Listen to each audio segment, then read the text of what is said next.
Before you argue about cruise gratuities again, let me show you what they really are. I've been researching it for a few weeks. I'm Charity. I'm not a travel agent, but I travel often, and I like sharing tips to make it easier for others. I've spent 25 years working in corporate and have trusted that gratuity is a tip. It's something extra, it's above and beyond somebody's pay, and it's something that directly rewards service. On Royal Caribbean, the current gratuity charge is $18.50 per person per day in a regular stateroom, $21 in a suite. And that applies to every single guest, even babies. You can prepay it or you can let it hit your onboard account. But here's the part I genuinely didn't believe until I saw those pay stubs myself. This charge is no longer a tip. It's a service charge, and it's the first bucket that funds wages. And realizing that made me incredibly disappointed. Not angry, but I don't feel the same. Here's what crew are actually promised.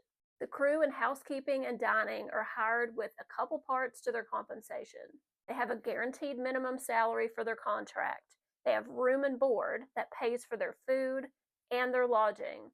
So no rent, no groceries, no utilities. You don't even have to pay for insurance. And here's the tricky part. There's a variable part of their pay that's actually funded by the gratuity pool.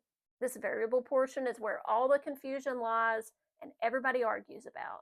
Here's what the automatic gratuity actually does. On the crew pay slips, the automatic gratuity is actually allotted first. So let's say beyond room and board, they have a guaranteed salary of $14.49 per month. The amount that they would have earned in the automatic gratuity is applied to their pay first. If that amount doesn't fully meet the $14.49 in this example, the cruise line pays the difference.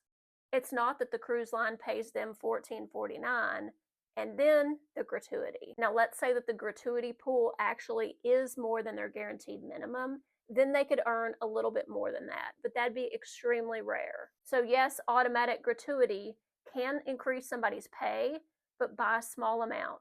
If the gratuity doesn't exceed that $14.49, which would be extremely common, the crew member still gets their guaranteed minimum, just not anymore. That gratuity pool has to be really strong, and with 50% of cruisers removing the automatic gratuities, it's going to get there very rarely. The more I dug into this, the more it made me feel terrible. What we think we're paying is a tip, a thank you, money above and beyond their guaranteed minimum. But it's not what the system actually does. Here's why people online keep saying the crew doesn't get tips.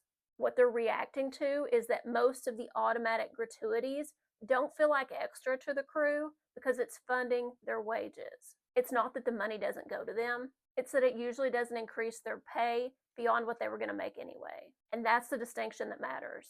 And here's a heartbreaking part that nobody talks about. For decades, tipping on a cruise was simple. Cash in an envelope. It was the last night. It was a direct form of appreciation. It made a direct impact on somebody, and it reflected how you felt about the service they gave you. Your waiter, your room steward, the people that served you, you tipped them and gave them money that they got immediately. When the cruise line replaced that with automatic gratuities, they changed the way it functions, but they kept the word. What used to be a tip became a mechanism to fund the wages. The automatic gratuity is not a gratuity anymore, and that's the part that disappointed me the most. Because cruisers out there feel so strongly about something that isn't true anymore. So what about the behind-the-scenes crew? People say, but the laundry team, the people that clean things that you never get to talk to. I understand that concern, but those should not be tipped positions. If they have no direct guest interaction, no way to receive a cash envelope, and they're relying on a pool that rarely exceeds the minimum, it's not fair to those folks. If this gratuity system stays, those roles should be paid differently. But the fact that they're not, I don't think is on us. The only true tip gratuity that's left in the system is cash. Cash is the only system that gets people above their guaranteed minimum every time. It goes directly to the person, and it's not part of funding their wages. And it actually feels like what a gratuity is supposed to be. I appreciate your service. Here's some money. Thank you so much. I think that's why the crew value it so much, and they tell people that they prefer cash. And that's why these passengers that are removing gratuities and tipping solely in cash actually feel like they're making a difference. So it's called gratuities, but what should we actually call this? I think if a charge funds wages, doesn't always increase pay, applies to every guest, isn't tied to service, and can be removed at guest services, it's not a gratuity, it's not a tip, it's a service charge. And the cruise line could fix 90% of this by calling it a service charge, make it mandatory, make it transparent in the money that you see when you're looking at how much the cruise costs per person. Let cash become the optional tip again, the way it used to be. The only people it would make cruising more expensive for is the people that haven't been paying the automatic gratuities. For everybody else, the price stays the same essentially. So, what should cruisers do now? If you want to support the entire ship, including all the behind the scenes people, you could leave the automatic gratuities on. But if you feel differently about it, you can remove those gratuities. If you want to make sure specific members feel appreciated, tip them in cash. These people work long hours, they work hard to make your cruise special. It's nice to pay them something.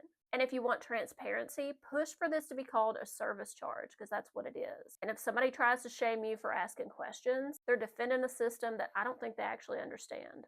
For our next cruise, we're still scheduled to prepay gratuities and would have tipped in cash, but I'm still trying to figure out how that looks for us. I've paid automatic gratuities for years. I've tipped extra. I believed I was helping people earn above and beyond their salary. After looking at the actual documents, crew pay stubs, comments on so many videos, I'm honestly disappointed at the system. You deserve to know what you're paying for, the crew deserves transparency, and this conversation deserves honesty instead of guilt and rumors.